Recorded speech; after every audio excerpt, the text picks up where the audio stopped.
What's going on, peeps? We are back for the MMA Lodcast. This isn't really a live episode, or at least I should say, not the regular live episode that you guys are used to. I just want to get this content out for you guys. I got a couple pre-recorded breakdowns. By a couple, I mean two. So when I get to those fights, I'll actually play them for you guys because I felt like I laid it out perfectly in those actual breakdowns rather than doing it for you guys live here. I did just record the Zingano and Parker breakdown as well, but I was having issues, hence the delay here. I was having issues in terms of processing it. So I'll just do that one live for you guys. But I have the Porto and Carmouche one pre-recorded, and I have the Bader and Machida one pre-recorded, and I'll play those ones for you. I'll play those ones for you guys very shortly, or sorry, once I get to those fights. But yeah, I wanted to drop this for you guys as soon as possible. Your boy pretty much pulled an all-nighter to make sure that I got the entire card done with. I'm going to be going over the prelims pretty briefly. I don't want to get too in-depth with them. There are a lot of squash matches. That's pretty much Bellator 101, as you guys already know, especially from the last event that we saw last week. I don't think the heavy favorites this week are as safe as they were last week, but they are definitely some ones that are like definitely worth the minus 800s or minus 500s ranges that they're currently in. And I got a ton of other content, live content to you coming to you guys today. So we're going to be doing 12 o'clock at noon is when the UFC weigh-in starts. So I want to be sure that I'm done at least with 20 minutes to spare for that stream. But I'll be going live for the UFC weigh-ins. I'm going to be watching it live. I got, a nice little thing set up for you guys so we can watch it, see how the guys look as they're weighing in real time. And then we can just talk shit in the chat. You know what I mean? That's kind of what I want to do. I just want to have another hub for you guys to come and just watch the weigh-ins if you guys are free and able to, and just talk some shit. You know what I mean? We got a great community here, and shout out to everybody that's already in the fucking chat. You guys are killing it. And again, I just want to provide a community for you guys to just come and watch some stuff. And again, even if it's just fucking weigh-ins, I got the time now, right? Your boy's doing this full time now, so I might as well go out there and give you guys the free content whenever I'm able to.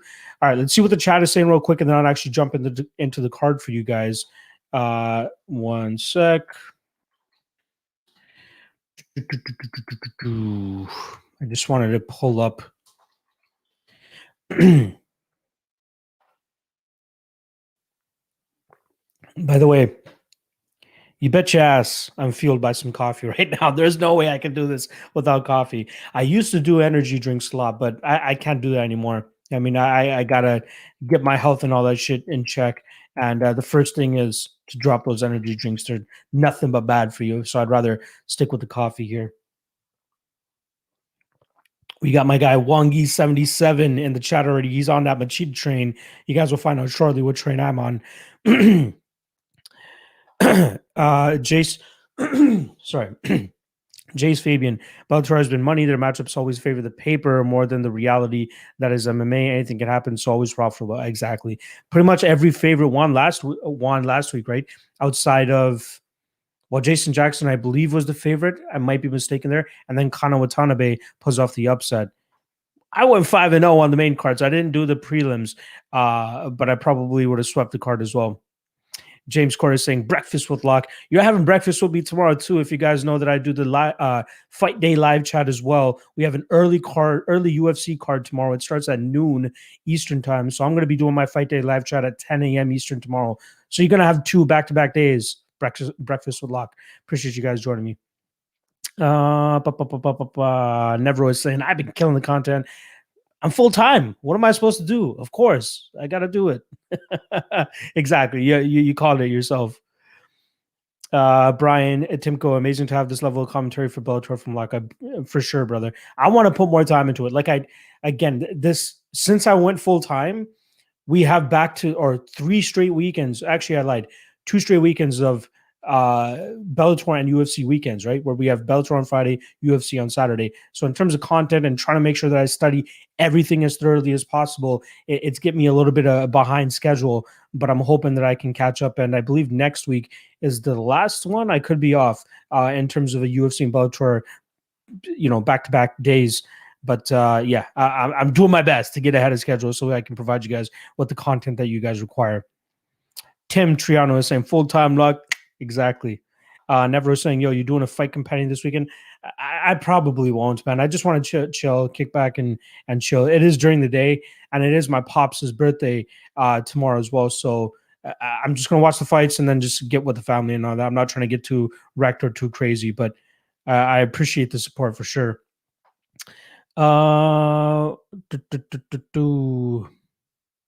Some solution is saying, what's the lock of the night?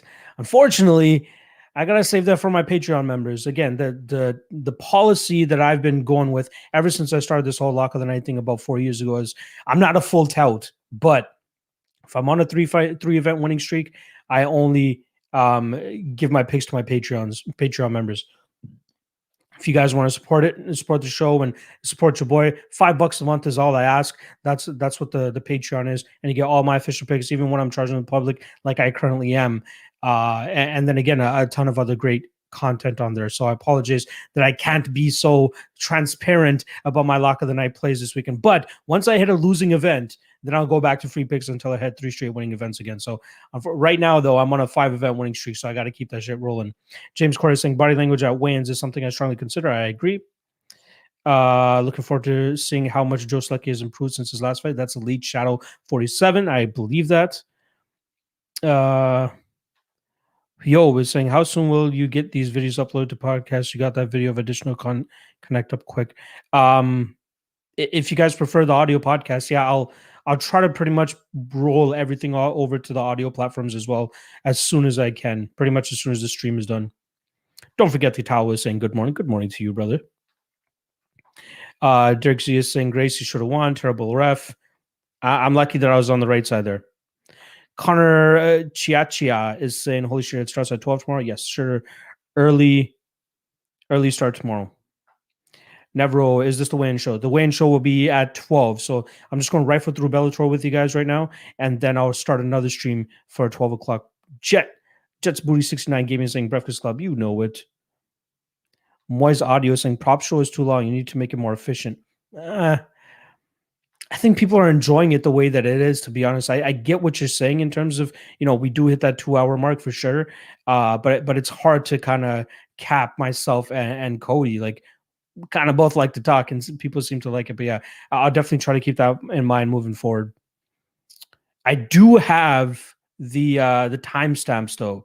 I'll always put the timestamps up right after I'm done the stream. So if you want to go to a specific fight, you're more than welcome to do that. James Corey saying, would Hanabi pick was gold? They made us sweat with a bullshit split decision. Yeah, I thought he won that. Yes, Ben Peak, letting you guys know, please do hit that like.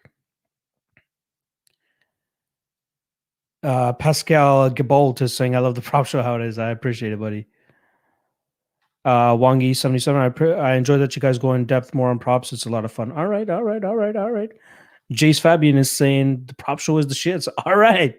I'm sorry, Moise. I gotta let you know. That's my guy. Had the golden horseshoe up my ass last week in Bellator. Also, prop show is awesome. Go 3 to 4 hours if you want. All right. We can't go 3 to 4 hours, but I'll try to keep it at least at 2 hours. All right, let's get into the Bellator picks right here real quick. Again, I don't want to spend too much time on the prelims. Most of them are squash matches, and rightfully so. So starting off with John Duma versus Will Smith, and not the Fresh Prince Will Smith, but Mr. Will Smith, who's 3-2 in his pro career, going up against John Duma, who's 4-2 himself. I do favor John Duma in this fight, hence why he is the prohibitive favorite right now. Minus 505. His line continues to climb as the week is going on. I think his wrestling will be the X factor in this fight. Will Smith doesn't show the greatest takedown defense. He will have the advantage in the striking realm, but I do trust John Duma to continuously get this fight to the ground and either grind this fight out or find his way to a submission victory or a ground and pound victory. Will Smith had a lot of trouble in that fight against Lucas Brennan. But I do believe that Brennan is a better version of John Doma. With that said, I still believe that Doma will be successful in dragging this fight to the ground and getting that submission victory. Again, I'm going to be rifling through these prelims for you guys because they are squash matches. There's no need for me to spend 5 to 6 minutes on that shit. All right, next up, we got the UFC, or sorry, the Bellator debut of Diana Afsaragova going up against Tara Graf. If you guys know Afsaragova, she's actually the training partner and I think best friend of Liana Jojua. Both of these women have been sticking together pretty much the entire time, and even when coming over to the U.S. now to train together, they're going to the same gym. I believe they're at Long Island MMA. I believe that's under Ray Longo and those guys. So yeah, they're just trying to stay together. And what I only have one fight available in terms of tape for Diana when it comes to MMA. She is only 2-0, so she has only 2 fights in the MMA scene, professional MMA scene. But I do lean Diana here. She shows a strong wrestling game, good takedowns, good trips, good throws. The issue with the one fight that we have is it seemed like there was some sort of rule in place where they were only allowed to spend a certain amount of time on the ground before the fight did get stood up. But she pretty much found the takedown any and every single time the fight was stood up, and she was doing some good damage on the ground against her opponent. She seemed very strong there. She seemed a little bit green. Well, not just a little bit. She's 2-0. She's 20. I got to confirm. I believe she's 21 years old. She's 22 right now. She'll be 23 in August. But her striking definitely needs some work. She looks very stiff on the feet. She looks like she could definitely use a little bit more work there. But her shining star is that grappling game. So I expect her to do that exactly here against Tara Graf, who seems to be a little bit more tested, you know what I mean, in terms of having like a legitimate amateur record. Well, then again, not legitimate, but at least a tenured amateur record. She went in, she finished her amateur career 5-5, and now she has a 1-2 pro MMA record. Most recently, getting knocked out by Valerie Laredo or Laredo last time around in August of 2020. That was a fight where she pretty much came into that fight with a bit of a big mouth, really giving Valerie the shit when we're talking about, you know, she's just showing off her booty, she's just trying to, you know, blah blah blah. She's not really a true fighter. And then she got her shit kicked in. So very unfortunate for her. I'm expecting Diana to go out there and ragdoll this girl, take her to the ground relatively easily, and then start doing work from on top. But by no means am I willing to parlay her at the crazy minus 11 to 75 mark that she's at. Now, there's other guys on this card that are 1-0, 2-0, 3-0, 4-0 in their professional career, and they are way more deserving of this high chalky line. But Diana leaves so much to be desired still. That's very hard to go out there and justify parlaying her at those odds, especially considering the low amount of value that she actually adds to a parlay. So please, for my sake, don't parlay her. Do not parlay Diana tonight. She might win and she might make it look easy, but it adds little to no value considering the skill set that she has and the work that she still has to do to go out there and you know, actually compete and perform to the level of a minus 1175. So yeah, I do like Diana though. I'll take her to win probably either by decision or maybe a ground and pound finish, as she does have some mean ground and pound. But way too big of a favorite. I'm skipping out on this fight. What's the over under at? We got the under 2.5 at minus 200. So pretty much the odds makers are expecting her to go out there and ragdoll Tara Graf just as I am. But again, odds way too much for me to confidently go out there and back her as a parlay piece. Next up, we got a little bit more of a closer fight between Nainoa Adung against Izzy Williams. Izzy Williams, poor guy, 4-3 in his UFC or in his pro MMA career, but he's had to go up against Orion Kosi, that is the brother of Louis Kosi. Both those guys heavily touted from the California scene, and pretty much threw in Izzy Williams there as a pretty much as a toss-up fight, as just you know, let me build off of this. He gets finished in that fight. And then he goes up against Jordan Levitt, where he's just not in his most recent fight. And that was February of 2020. So just over a year ago. And that was a fight where he just could not stop the takedowns of Jordan Levitt, no matter how poor those takedown attempts looked. It's very tough for Izzy Williams considering the level of competition that he's gone up against, and then look at the rest of his opponents, the ones that he's actually getting wins off of: 5-8, 5-4, 2-1. I don't have access to those fights. I only had access to the Levitt, Kosi, and one of his amateur fights, and I just wasn't impressed with the guy. He seems like he has a decent striking game with a lot of power in his hands, but it doesn't seem like he does the best job of truly connecting on it.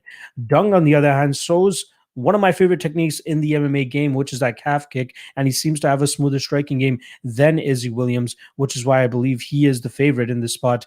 We got him at minus 155. It seems like the line is starting to close a little bit, but I do favor Dung. I think the odds makers do have it correct here. I think he is smoother on the feet. I think he has a lot more tools in his basket, and I think Izzy Williams is going to struggle with that type of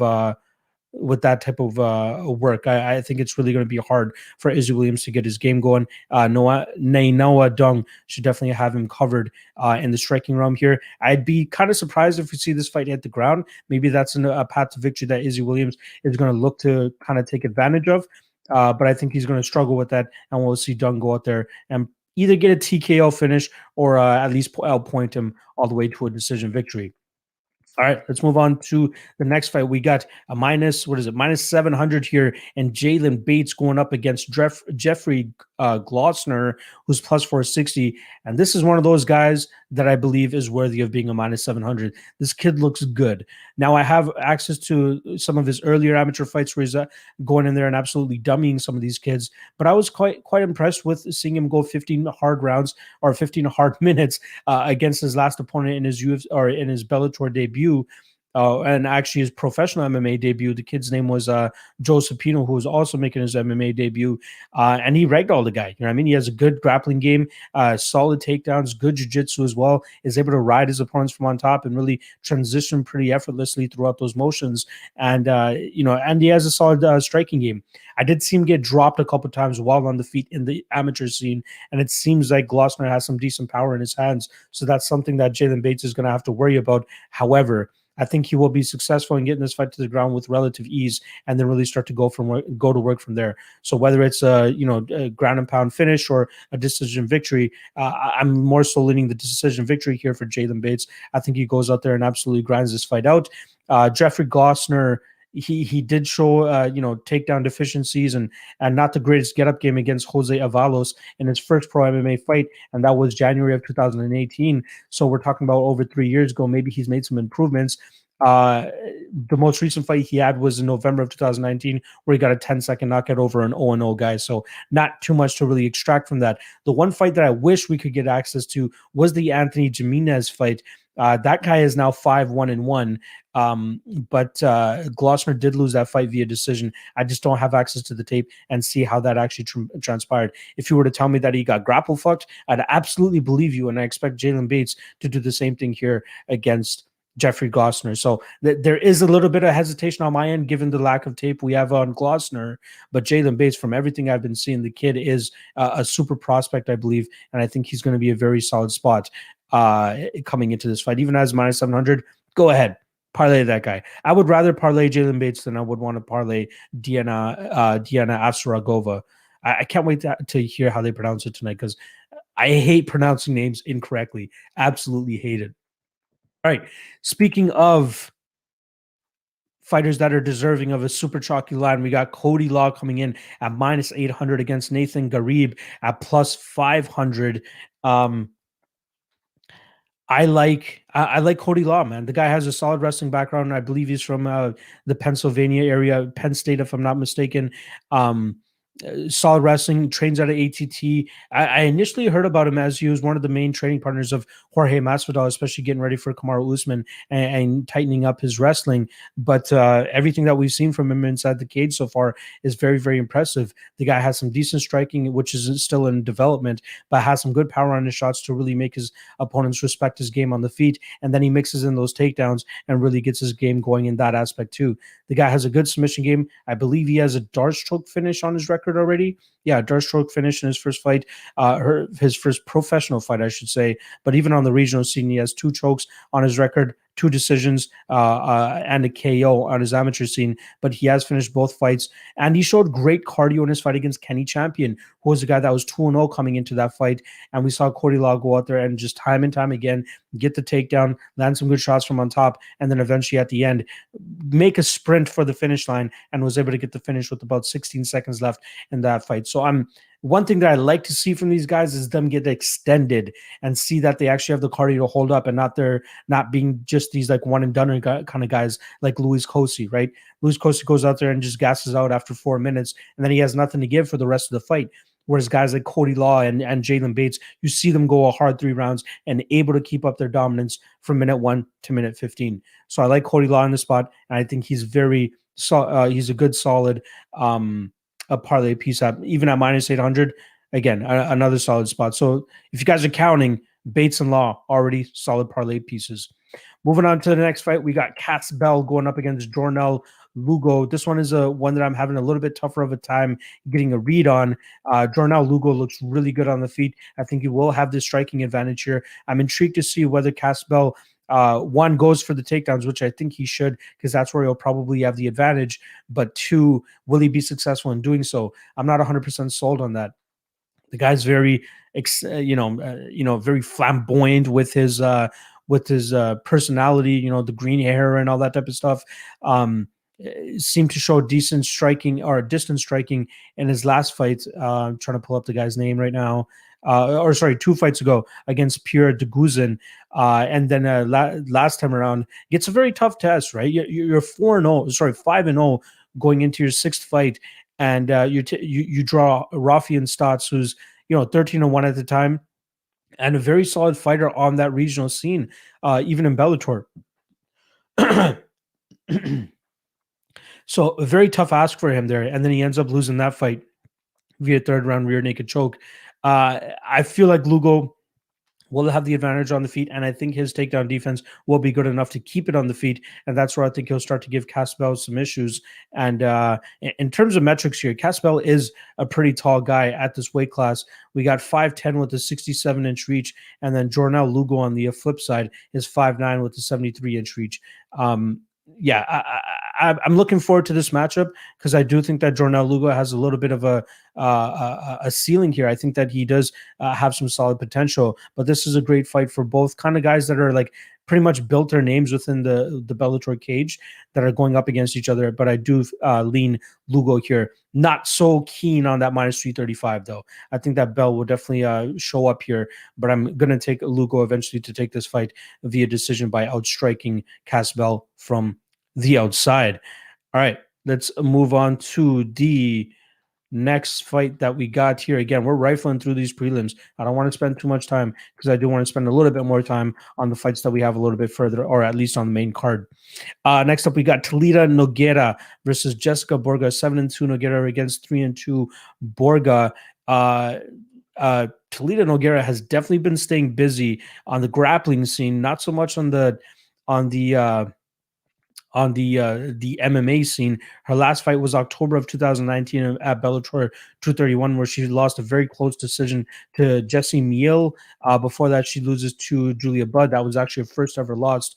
And if I'm not mistaken, that was for the featherweight title. So just to come over to Bellator in your second fight and fight the reigning champion in Julia Budd, very unfortunate for her, and have to go through that. And then eventually she gets finished in that 3rd round. That was July of 2018. She took the Amanda Bell fight a year before that, wins that fight via rear naked choke. Very solid jiu-jitsu game, just as we've come to know. But even before that, like her last fight before coming to Bellator was December of 2013. And again, she stayed very consistent and very busy on the grappling scene, rounding out that part of her game. And obviously a black belt. I think she'll give Jessica Borga some issues here, who seems to be pretty keen on taking fights to the ground, and that's where she gets most of her work done. She has an armbar victory under her record, but I feel like she's really going to struggle to assert her dominance on top if she chooses to take this fight to the ground. I think Talita Bernardo has passable striking, but I think that Borga might have the slight advantage, but both girls leave a lot to be desired when we're talking about striking acumen here. However, I am going to have to lean with Talita Nogueira. I think she will be successful in getting this fight to the ground and getting her jiu-jitsu game going. And I think soon after, she should be able to find the submission victory. So the spot that I'm even looking at for this fight, minus 370 is not too bad. I think that you could absolutely parlay that. But even under 2.5, minus 140, I think that's a really good spot, as I believe that Talita Nogueira will find the submission within the first 2 rounds of this fight. So I'll go Nogueira round 2 submission. All right, let's move on to the next one. We got Dalton Rosta versus Tony Johnson. I believe this is the prelim headliner here. And we got another hot prospect in Dalton Rosta, who's a heavy favorite coming in as a odds minus 675 against plus 450 for Tony Johnson. Now Tony Johnson, his last fight out, goes out there and knocks out Mr. Joe Schilling. That was in October of 2019, and that was a fight that was relatively competitive on the feet. We saw Tony Johnson give up the majority of that first round and then knock down Joe Schilling at the end. The second round was pretty much Joe Schilling at distance, landing his big strikes. But then once Tony Johnson was able to close the distance and land that beautiful left hook, he shut out the lights of Joe Schilling. The guy seems to have a good striking game, trains out of AKA, but it seems like he's going to be outgunned here when we're talking about an overall MMA game. Dalton Rosta has very good takedowns. He has great top position, but his striking game is coming together very well too. And I think that he has pretty much all the advantages in this fight. They're doing such a good job, Bellator that is, of snatching up these guys nice and young, nice and early, right off the regional scene. And Dalton Rosta is no exception. You're talking about a guy that was 7-0 on the amateur scene, now 4-0 on the pro scene, finishing 3 of his 4 pro MMA fights. There was a knee injury in that first fight though, but the guy shows all the skills that you need to be a very successful fighter. And I feel like this is a good test for him going up against a guy like Tony Johnson, who's 9-2, very tenured at this point in time. But I think that he's going to be completely outgunned. Again, from an overall MMA perspective, I think Dalton Rosta has Tony Johnson covered. I think the closest Johnson can make this fight is if he keeps it on the feet and tries to outstrike him. But I think he's going to have a lot of trouble dealing with this hand speed, the speed advantage of Dalton Rosta here, and not to mention his ability to close the distance and land takedowns. So I like Dalton Rosta here, and I do think he's another one that's very much deserving of that super chalky line that he's currently at. All right, that brings us to our main card, I believe. Yep, that's bringing us to our main card. Let me just quickly go over the chat here because I've been rifling through this shit. Yeah, I've been on the stream for 27 minutes. I think I spent the first 7 or so talking to you guys. It took me 20 minutes to get through 8 fights. Where's the round of applause? If you guys haven't hit that thumbs up yet, shame on you. Let me wet the whistle again real quick.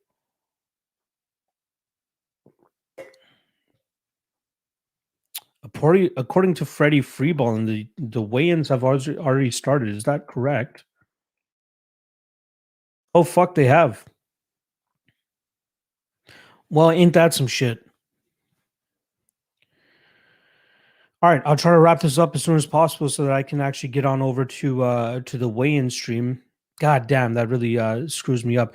All the websites were saying 12 o'clock. I had somebody in my Discord trying to actually tell me that it was going to be 11 o'clock, but I went with what I saw on MMA Junkie and MMA Fighting, so that's very unfortunate. I apologize, guys. I apologize, but I'll hop over to that as soon as I finish up a Bellator here. So I'll try to squeeze through this as quickly as I can. Let me just see what the chat is saying real quick. Jace Fabian likes Zingano finish minus 159. I can't argue with that. Tim Triano is saying small sprinkle on Graph. I don't blame you. You know what I mean? Those odds are just a little bit too crazy. Moy's Audio is saying Zingano round 1. She's fighting a soccer mom. I'm getting to that very shortly. Finesse Scott is saying Bates, Cat, Yamauchi, Law, Parlay.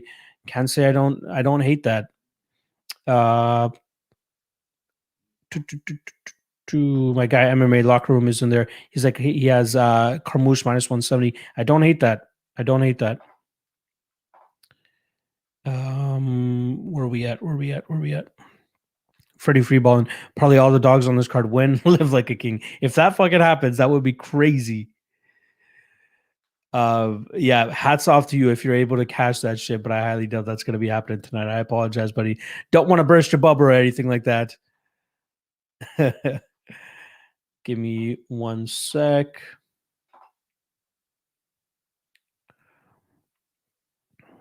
All right.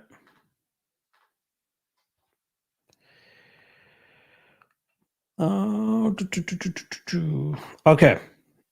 Let's get back to the card here. First up, we got Admiret going up against Gayotti Yamauchi. Gayotti is coming in at that minus 500, I think it was, minus 535. Admiret at plus 385. I like a Gayotti here. However, I'm a little concerned that this fight might play out a little bit closer than I like. Now, Gaiotti seems very patient on the feet, very disciplined on the feet, does a good job of maintaining his distance. He has that weird karate stance where he's just gauging his distance and then really lets that left hand go. Very good southpaw position. Usually when he's in his orthodox position, he's looking to kick or he's looking to spin and all that and land some spinning kicks. But from the southpaw position is usually where he gets his striking going. He has a good kick up the middle to the body, but he is going up against another southpaw here in Dan Moret, who will probably have the same type of approach. Moret seems to have a little bit more volume and a little bit more output, and during his UFC run, which he went 0-3 in against Gilbert Burns, Alex White, and last Jared Gordon, and then eventually got his pink slip, and then ended up finding Anton Kuvinin in the UAE Warriors promotion. Most recently, he gets a finish in that fight. But during his UFC tenure, he seems to be really just going after the grappling, trying to get fighters to the ground and really try to control them from that position. But more often than not, he just wasn't successful in doing so. So he took the striking approach in the Kuvinin fight, and it worked out for him perfectly. I'm expecting him to take the same approach here against Yamauchi, who will definitely have the grappling advantage in this fight. That kid is a wizard. There's a reason he's the number 3 fighter in that division in the Bellator rankings. The guy has a ton of skill, and I'm kind of surprised that he has as many fights as he has at the age that he is. He's 25-4, only 4 losses. He's 28 years old, and we're talking about losses to Michael Chandler, Bubba Jenkins, who's just, it was almost like the Kamaru Usman and Damian Maia fight where you have a really good grappler against a really good wrestler, and Bubba Jenkins was able to nullify him there. And then he lost another decision to Will Martinez. That was back in 2014. But he has solid victories under his belt and very good ability to showcase his grappling abilities, right?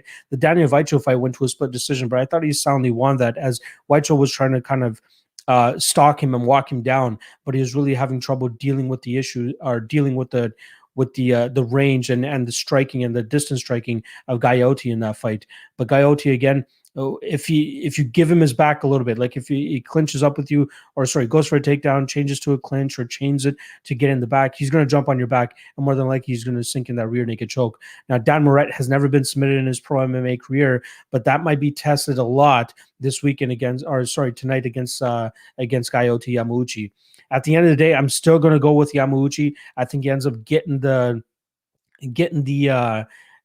either a takedown or at least enough control time to nullify the striking game of Dan Moret, and I think he'll pull away with a decision victory. It would be nice to see him get a submission, but I think it's going to be tough for him, as Dan Moret has shown good submission defense in his last several fights.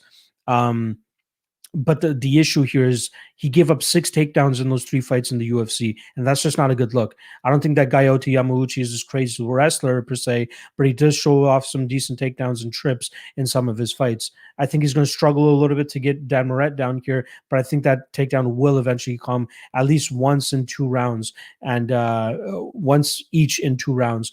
And I think he'll pull away with a decision victory. But I'm a little bit more hesitant in terms of actually parlaying him now. I do think he's still going to win. I think he gets the dub. But when we have so many other favorites on this card that seem to be way more of a shoe-in than this fight, like Gaiotti Yamauchi and Dan Moret, I'd rather feel comfortable with just kind of leaving him out and just parlaying those other guys that just seem way more of a sure thing than what Gaiotti Yamauchi and Dan Moret bring to the table. So I will go with Yamauchi. I think he'll win this fight either by decision or submission. It doesn't even look like these spots have the props out. We have 3 props available according to Best Fight Odds. -170 is the fight doesn't go to decision. So they're probably assuming that Yamauchi snatches up a sub here. But I'll go with decision. No real confidence in it, but I will take Yamauchi. I won't hate on anybody that has Yamauchi in a parlay. I think, like I said, I think he wins, but I think it's going to be a little bit harder of a fight than that -535 indicates. And again, there's so many other spots here that you could parlay together that would be a lot safer than taking the stab on Yamauchi here. All right, next up, we got Katsungano versus Olivia Parker. I couldn't wait to talk about this fight with you guys. I like sorry, I just saw this comment, conversation, conversion therapy with Charlie Chad. Better going to KO Machida with this song. God, I love you guys. So yeah, Katsungano versus Olivia Parker. Heavy chalk on Kat Zingano here. She's coming in at minus 900, plus 600 on Olivia Parker. My guy Moy's audio hit it on the head earlier. He said she's fighting a soccer mom, and yeah, she is. You know, she Olivia Parker is 39, Kat Zingano 38, obviously, so she's not too far off from her. But the level of competition and the level of skill is just miles and worlds apart here. You know, Olivia Parker will start off on her side here. When she's the one getting the victories, she's the one bullying her opponents. She's the bigger, stronger woman in the cage, and she's able to just like outmuscle these girls and get the victories. She started her professional or amateur MMA career in April of 2016, and she strung together 9 straight wins, and that's including her professional MMA career. But the of her 9 opponents, the combined record is 4-9. On the amateur scene, there was only one fighter that had a win out of her 5 opponents. On the professional scene, the 4 fighters that she beat had a combined record of 3-9. Very underwhelming fighters that she's going up against. Very easily, she's able to close the distance, clinch up with them, and take them down, and pull off a submission or a TKO. Like the last fight that she won, Carolyn Biscup Rowe, she gets a reverse triangle, and you're like, oh, that's nice. That's nifty, right? She must be really good on the ground if she's able to get a reverse triangle. Carolyn Biscup Rowe, fighting her in January of 2020, was 45 years old. Didn't look like she knew what the fuck she was doing either. She just seemed like she just picked up MMA the other day, even though she was 2-6 going into that fight. And then when she fights a true fighter, that's somewhat close to a passable competition, she gets absolutely smoked. She doesn't have any talent on the feet. She does not like getting hit. You guys thought Malcolm Gordon doesn't like getting hit. Wait till you see Olivia Parker get hit by Kat Zingano here, or just go back and watch her fight with Chelsea Chandler, where Chandler was able to hurt her to the body pretty much immediately, and then nuke her with this beautiful shot down the middle, and then follow up with the rear naked choke. Olivia Parker is a blue belt in jiu-jitsu. That's why she's able to get the victories over those other soccer moms that she was able to beat. But Kat Zingano just got awarded her black belt or a brown belt, I want to say a couple months ago at this point in time. But she's just miles ahead of where Olivia Parker is at this point in time. Now, Kat Zingano, a lot of people might be like, okay, she couldn't finish a girl like Gabrielle Holloway. Why do you think that she's going to beat a girl like Olivia Parker? Gabrielle Holloway, 6-6 now, has never been finished in any of her fights. She's a very solid opponent. She's very durable. She's very resilient, and she was able to get out of very bad positions. But Kat Zingano was finding those dominant positions with relative ease, getting to the full mount, getting to the back, getting these positions where she's able to rain down big shots. And if we had maybe another 30 to 45 seconds in that second round, we'd probably see Kat Zingano get a TKO finish over Holloway that night in that round. But luckily for Holloway, she got saved by the bell. Holloway did complete a surprise takedown against Kat Zingano in that third round, but Zingano bided her time, waited for the appropriate moment, and she was able to buck her off and able to end up on the top position, and then eventually get dominant position of her own and rain down some big strikes. She didn't win that fight by decision, but I'm expecting her to go back to her old ways, which I mean by 8 of her 11 victories have come via finish in the past. And I'm expecting this to go 9 out of her 12 victories to be via finish, to go against Olivia Parker again. Parker is just not up to par here. Her record and all that stuff looks great on paper, but once you see this girl fight, she just outmuscles her opponents. She's not going to be able to do that against Zingano here, and I think that Zingano rolls. I think we see Zingano get a first round quick finish. All right. My guy Gunny is in the chat here asking me what's happening to the weigh-in show. I thought it started at 12. So I was trying to get this Bellator stream done with before then, but I will be hopping over to do that show for you guys as soon as I wrap this up. So just bear with me, brother. Bear with me. All right. Let's move on to the next fight here. Oh, also, sorry, I like Zingano round 1, but I also like that under 2.5. And there's a reason it got steamed from plus 160 all the way up to about minus 170 now. And I wouldn't be surprised if it's closing around that minus 200 range. Let's see what it's at now. Minus 170 still. Absolutely agree with that line. Just saying. All right, let's go on to the next fight here. We got Jeremy Kennedy versus Adam Boric. This one's a great fight. Probably the fight that I'm looking forward to most, considering how competitive it should be. Now, Jeremy Kennedy, I believe he opened as the underdog, and now he's slowly becoming the favorite. I'm just trying to find. There it is. Oh, it seems to be a pick'em now. But he opened at plus 145, got all the way down to plus one or minus 130, and now he's back to a pick'em line here. Very simple matchup to break up in terms of we got a striker versus grappler.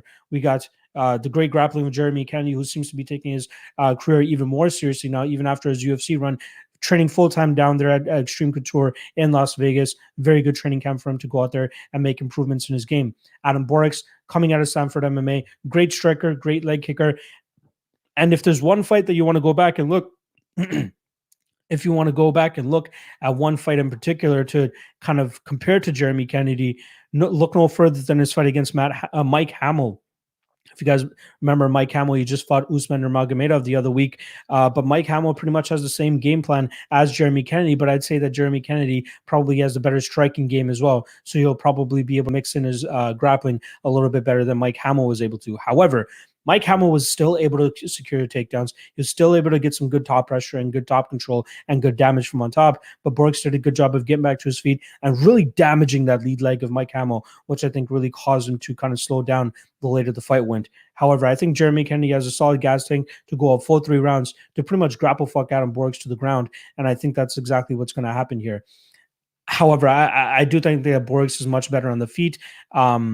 I think Kennedy's striking is passable, like I said, and it should help him kind of mix in his takedowns a little bit smoother than Mike Hamill was able to. But, I'm not the most keen on going out there and betting either side in this fight. It will be very competitive. I am expecting Jeremy Kennedy to get his hand raised via decision here. The over 2.5 is minus 205. That's a little bit too chalky for me. But even if you want to look at a prop of Jeremy Kennedy to win by decision, plus 150, plus 155. Not too bad of a line there. So I'm going to go with Jeremy Kennedy here. I think he wins via decision, and he's who I like. I like Jeremy Kennedy in this fight to nullify the striking advantage that Borges has by mixing in those takedowns, those clinch positions, and getting this damn thing going. All right. So I do have 2 pre-recorded breakdowns. Like I said, I'm going to throw those up for you guys right now. I'll stay active in the live chat with you guys as these breakdowns are going. So I have the Vanessa Porto and Liz Carmouche breakdown that I'm about to show to you guys, as well as the Machida versus Bader ones. I don't want to do it live, as I believe that I broke it down perfectly in those breakdowns. So you guys are getting access to that right now. Let me pull that up for you guys. Whoop. I do not like how that looked at all. Let's try that again.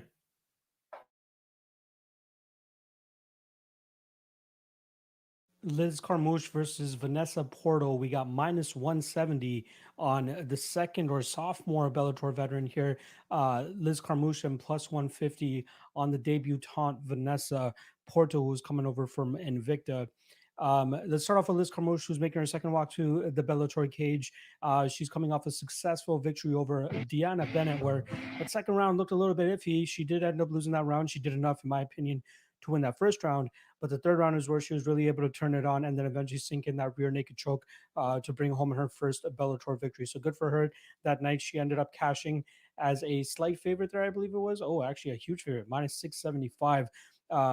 Definitely didn't look like a minus 675 in that second round. Deanna Bennett had a lot of success in that top position.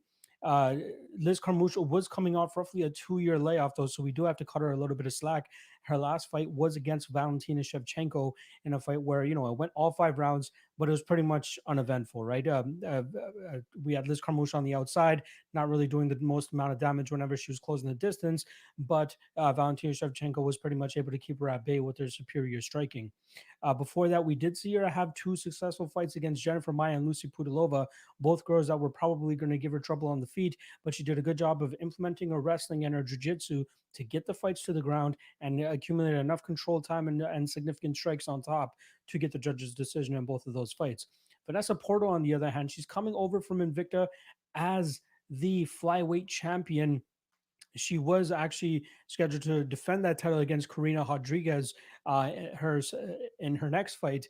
But Rodriguez ends up missing weight. They make it a non-title fight and gets pushed down to 3 rounds instead of 5 rounds. But I will say, I think Vanessa Porto got lucky there, as if that fight was going to go any further, Rodriguez was probably going to have a ton of success on the feet, as she was really starting to turn the tide of that fight the later that it went.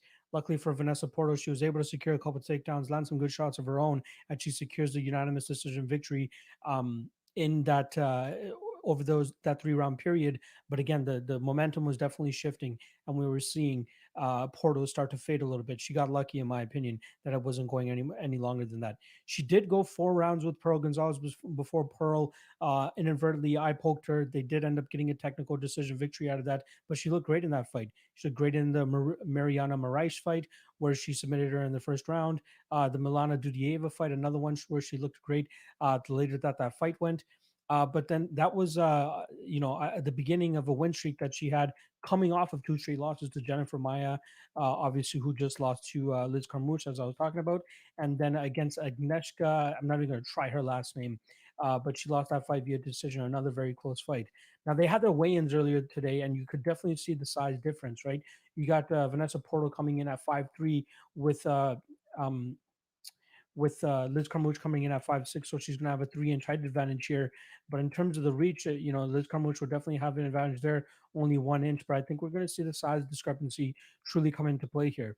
Now, both these women are 37 years old, and it's definitely more on the decline of the career, if anything. But they still show some decent chops when the fight does get to the ground. I didn't really like the fact that Liz Carmouche was having trouble getting back to her feet against Deanna Beden in that second round of their fight. And I think that if Vanessa Porto is successful in getting her down, she will have the same amount of trouble doing so. Um, they are both black belts in jiu-jitsu, but I think that Liz Carmouche is going to be the stronger wrestler here. And I think ultimately it's going to come down to the physicality of Liz Carmouche to eventually get her hand raised in this fight.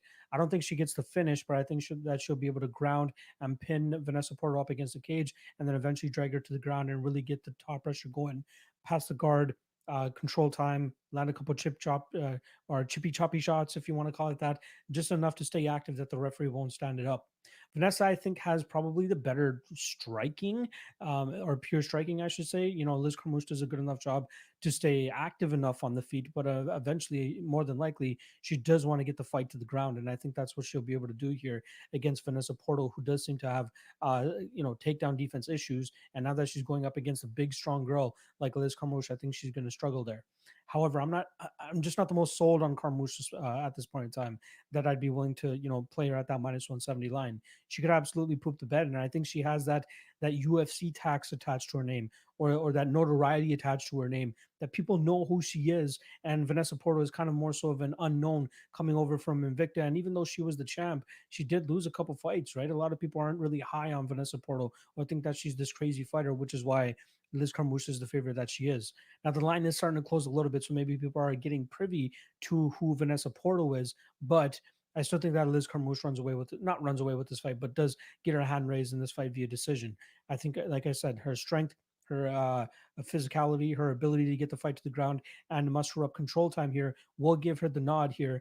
And I think the longer that she's on top, obviously, will be the better for her. But the more it's on the feet, I would have to favor Porto a little bit. She does have a mean leg kick, and if she's able to get that going nice and early, it could prevent Liz Carmouche from having the most pop on her takedown attempts, and it could potentially stifle her takedown game if she doesn't get it going nice and early. But I think she will. She has decent fight IQ. She's going to be the stronger woman, obviously, and I'd be mystified if we don't see her go out there and pursue the takedown within at least the first minute to minute and a half of this fight beginning. So ultimately, I'm going to go with Liz Carmouche to win this fight via decision.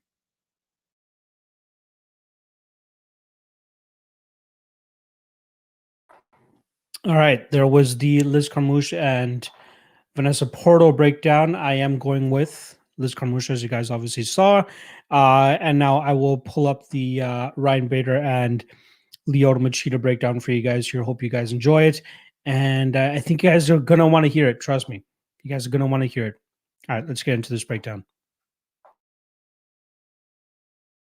Time for the main event of Bellator 256, and it's the first fight of the first round of the Bellator Light Heavyweight Grand Prix, and we got Ryan Bader going up against Lyoto Machida, minus 290 for Ryan Bader, plus 245 for Lyoto Machida. And Ryan Bader's coming off a loss to Vadim Nemkov, where he lost his light heavyweight title, and now he is in the tournament to hopefully reclaim that title and that championship. If you guys remember, these guys initially fought in August of 2012, where Lyoto Machida was able to knock out Ryan Bader in that second round after a very uneventful first round. Ryan Bader eventually, says fuck this shit, bursts forward or blitzes forward and runs right into the striking of Lyoto Machida. Exactly what you don't want to do against Lyoto Machida, especially when Machida was in his prime back then, and Machida ends up getting the finish. Both of them have had different careers in the UFC after that, but both of them ultimately are finding themselves in Bellator now. And Ryan Bader has achieved pretty some solid status. Became a heavyweight champion, light heavyweight champion at the same time, champ, if you want to call it, but ended up losing the light heavyweight title when he went out there and got knocked out by Vadim Nemkov, like I said last time around. I believe, if I'm not mistaken, he is still technically the heavyweight champion. But the last time he had defended it was against Czech Congo, and that fight ended up going to a no contest where he, there's a weird eye poke on the during a ground and pound sequence. Very, very weird circumstances there. But next fight, he goes out there just about a year afterwards and then loses his light heavyweight title to Vadim Nemkov. Now, I went through this with my Patreon members, and I'm just like, okay, let's dissect Ryan Bader's run in Bellator since he's hopped over. He had his first fight in Bellator uh, in June of 2017, and it's weird as hell that it feels like that it was almost 4 years ago. But his first fight in Bellator was for the title against Phil Davis, and he gets his hand raised by split decision, and that was a very uneventful fight, just like the first one where they had. You had the media split on who should have won that fight. It was a split decision victory in both instances. But luckily for Ryan Bader, he ends up getting his hand raised in both instances and wins that fight. It was just a sparring match, right? Both guys are just throwing out half-assed combinations at each other. I'm sure a couple good shots landed on both of them, and they were wearing a little bit of damage. But your hair back, or really made you say, okay, this guy deserved to get his hand raised that night. So Bader comes out of that very uneventful fight with the strap in tow. Then he goes out there and defends it against Linton Vassell, who doesn't really have the greatest takedown defense, and was able to and didn't really have the greatest grappling off of his back, and it really he started to succumb to the grappling of Ryan Bader. After Bader was able to continuously get him down and then land some beautiful ground and pound and eventually getting him out of there in the second round. Then goes up there against Mohamed Lawal, who at that time in 2018 was way past what we used to know him for. And especially that chin of his was definitely long gone by that point, which is why he was able to, which is why Ryan Bader was able to go out there and knock him out within 15 seconds. Next up, Matt Mitrione, no takedown defense, no ground game. Ryan Bader pretty much goes out there and 30-24s him with a very dominant grappling and wrestling heavy game plan. Next up, Fedor Emelianenko, 2019. Fedor Emelianenko, who had already been knocked out a handful of times leading into that fight, he goes out there and gets knocked out in 35 seconds. Then the Czech Congo fight. It looked like it was going to be a quintessential Ryan Bader heavyweight matchup, which was, the Matt Mitrione fight, where he's able to get guys to the ground and just grind them out. That's what it seemed like it was going to end up being. But unfortunately, that weird eye poke happened, and that fight gets ruled a no contest. Then he goes up there against a guy that's somewhat closer to his prime, has solid takedown defense, has very good striking himself, and then he gets knocked out. Now with Lyoto Machida, you're getting a guy who's obviously 42 years old at this point in time. If I'm not mistaken, he might actually be 43. He's 42. He'll be 43 at the end of May. But he's had 4 fights in Bellator now. He goes out there and wins a split decision against Rafael Carvalho, and then knocks out Chael Sonnen in the fight preceding that. Then goes on a 2-fight skid. But if you watch those fights, they're very close fights. Again, they go to split decisions. If you go to MMA decisions, one of the rounds in each of those fights is 50-50. So you're talking about a toss-up, a coin flip, that if it went, if one of the judges or another one of those judges actually went to the Machida side, he's coming out of those fights with the win. The Gegard Mousasi fight, right? Probably the most dangerous striker that he's fought in a long time. And he, stood toe-to-toe with him and had some good exchanges. Gegard was pushing the pressure a little bit more, and he did land some good shots on Machida, and Machida's durability seemed to hold up. Phil Davis, that fight, we didn't see too much grappling in that fight. There was one attempt from Phil Davis, but we saw Leon Machida able to stuff that takedown and get back to his feet, and that was primarily played out on the feet. And that third round was pretty much all Machida. He had a lot of success in that round with his crown and striking and with his head kicks. Gegard Mousasi did have success, and it wasn't a takedown that he landed. It was actually a trip or a slip on Machida's part, which ended up with him on his back. And then Gegard pretty much just went on top of him. I believe this was closer to the ending of the second round, and we saw Mousasi land some good strikes from on top. But again, takedown defense doesn't look that bad over his last couple fights. It's seeming to hold up. So if Ryan Bader wants to take that approach, I think he's going to be in for a little bit of trouble in terms of trying to consistently take down Machida over a 5-round period. If this fight does end up in the striking realm, then it's more of a 50-50 fight, right? I think that Phil Davis brings a little bit more to the table when we're talking about striking, and I'm talking about diversity of strikes, not just the hands. You got the kicks coming up the middle that were very consistent and a lot of volume from it, which allowed him to, in my opinion, get that victory over Lyoto Machida. Whereas Ryan Bader, when he's on the feet, most of his strikes are coming from his hands. He does have a lot of power in his hands, as we've seen in past fights. But again, when he's forced to stand like he was against Phil Davis in his Bellator debut, it was all hands. That's all it was. Now, if you're going to try to basically just go strike for strike against Lyoto Machida, he's going to probably walk into one of those counters. So I'm a little bit mystified as to why the line is as wide as it is, and that's probably just me nitpicking the Bellator career of Ryan Bader. But I don't think it's been as dominant as most people have been making it sound. Right? Like, it's just the level of competition that he's been going up against, which is allowing him to go out there and have these dominant type performance like he had against Matt Mitrione and knocking out Fedor and knocking out King Mo the way that he did.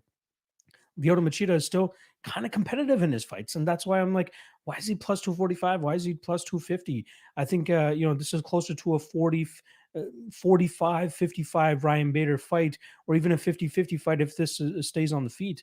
And over 5 rounds, each round could be a toss-up. It could go one way or the other if Bader's not able to complete his takedowns, which I think he's going to struggle with here.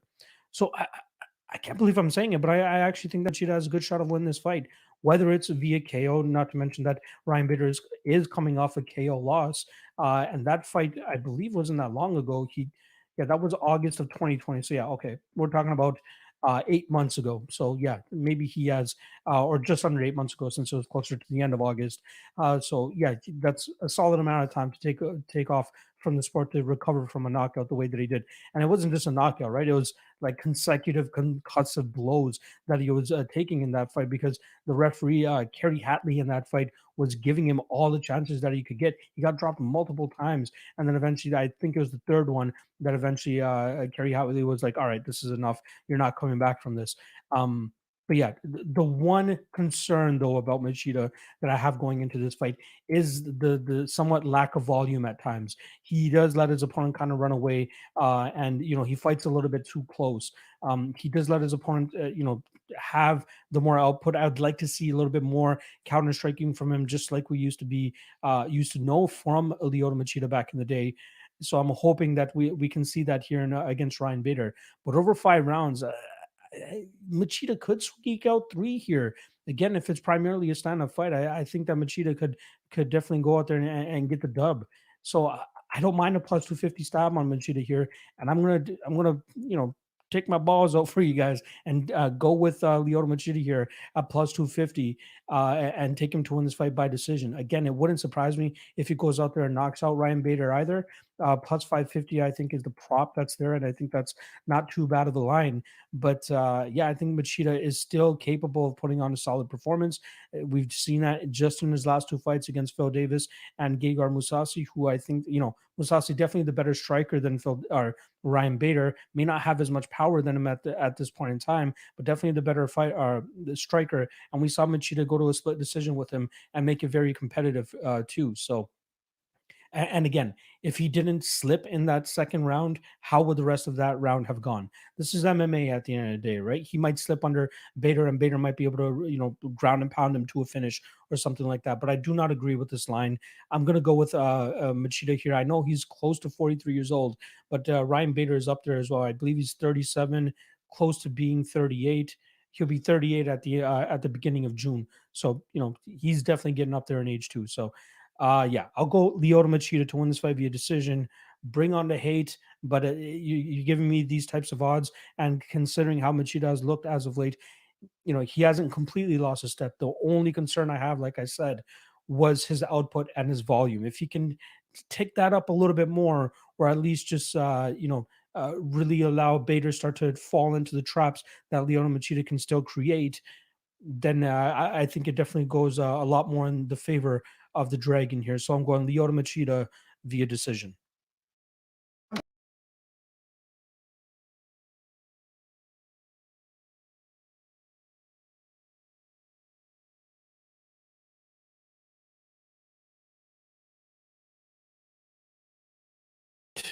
I just realized I'm on mute. So am I crazy? Am I talking out of my ass here? Um, I think that I don't think that the line is accurate here. I think we're getting some value on Machida. His durability has looked decent. Last time he got knocked out was over 4 years ago. Uh, Yeah, I lean Machida here. I think the value's on him. I think he's a good dog spot tonight, and I think he might ruin a lot of parlays. I think a lot of people are going to be going out there and parlaying Ryan Bader, and I think he might get upset here. So, yeah, I like Bader, or sorry, I like Machida. I'll take him by decision. But I did say last night on the prop and you up show plus 550 for that KO prop is not too bad. You got 25 minutes of Machida, who's never really had bad cardio issues, and again, if his takedown defense can stay somewhat good, it will remain on the feet, and we could see possibly this fight play out closer to 50-50 than what the odds currently indicate. All right, I'm going to hop off the stream real quick, and I'm going to hop back on for the weigh-in stream. I'll give you guys. I'll drop that link into the chat right now, so you guys can hop over there. But I do want to watch the weigh-ins with you guys, and hopefully the last one hasn't. Hopefully, the last one hasn't hopped on the scales yet, but that's what I'm going to be doing. So, yeah, appreciate you guys joining the show. I'm probably going to have this on an audio platform as well. So, just shout out to the sponsors, Coolbet.com, promo code MMALOTN number 2. They match your initial deposit up to $200. Great website. They had Lyoto Machida at plus 266 on there. So that's something to look at if that's something that you want to do. I'm not sure what he's currently at on their website, but he was plus 266 yesterday. Also, the Patreon, patreon.com/MMALOTN. Link is in the description below. Best way to support your boy is through there, $5 a month. Again, doing this thing full time now, and that's definitely a huge part there as well. So, yeah. I am going to hop on over to the weigh-in stream. If you guys have Bellator questions, you're more than welcome to drop them over there, and I'll be happy to answer them for you guys over there. But let's go over to the weigh-in stream. See you guys over there.